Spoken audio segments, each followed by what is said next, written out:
39 old unmarried கை வந்து மாதத்துக்கு 1,00,000 சம்பாதிக்கிறாரு. அவரோட இன்வெஸ்ட்மெண்ட் பார்த்தீங்கன்னா, இப்போதைக்கு மியூச்சுவல் ஃபண்டில் 27,000 per month last 2 years போட்டுக்கிட்டுருக்காரு.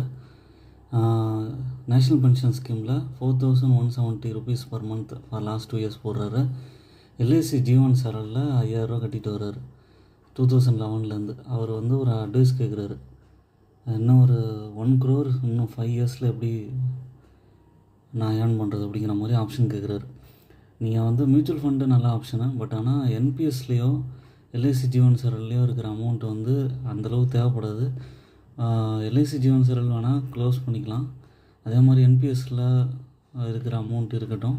But ஆனால் நீங்கள் வந்து லார்ஜ் கேப்பில் 40%, ஃப்ளெக்ஸி கேப்பில் 20%, மிட் கேப்பு ஸ்மால் கேப்பில் 20%ங்கிற மாதிரி டைவர்சிஃபைடாக இன்க்ரீஸ் பண்ணிட்டு வந்தீங்கன்னா இந்த அமௌண்ட் வந்து அச்சீவ்